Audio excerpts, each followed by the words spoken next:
Hi everybody, it's Adam with HeartValveSurgery.com, and we're in Los Angeles, California at the Society of Thoracic Surgeons Conference. I'm thrilled to be joined by Dr. Bill Brinkman, who is a leading aortic valve surgeon at Baylor, Scott & White, the Heart Hospital Plano in Plano, Texas.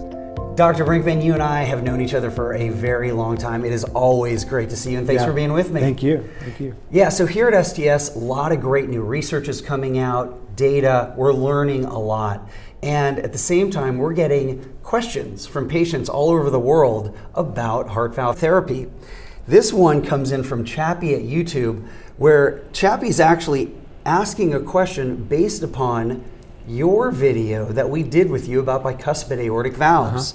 And Chappie asks, would a bicuspid aortic valve with a normal 1.1 peak gradient need replacement if my aortic aneurysm needs to be repaired?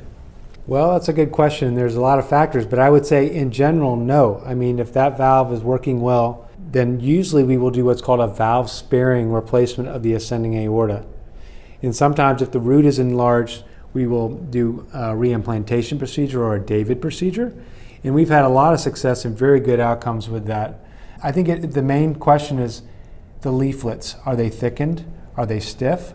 And when you have a peak gradient that's that low, like you said, that means the leaflets are very supple and just kind of opening and closing real easy like a flag in the wind, as opposed to stiff leaflets that are barely opening. If you have stiff leaflets, then we're talking replacement, and then we would consider, mechanical, biological, Ross, those sort of things. And so for patients who might be wondering, what would be a gradient number if they're looking at their echocardiogram that might cause them some concern? When somebody says you have an increased gradient, that usually implies there's aortic stenosis. And anything over 40 is what we call severe, and that is would be a clear indication for surgery. Now, if you have a mild gradient, maybe like 15 to 20, and you're in there fixing the aneurysm, you may want to go ahead and replace it, but it's not a valve that you'd want to repair because the leaflets are not that solid to begin with. Well, I love what you're talking about in terms of, if possible, keep the aortic valve tissue in place for the durability it provides all of us.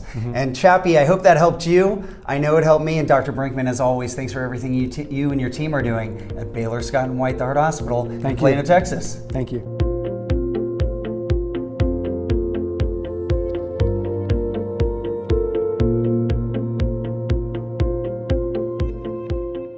Hi everybody, it's Adam. I hope you enjoyed that video.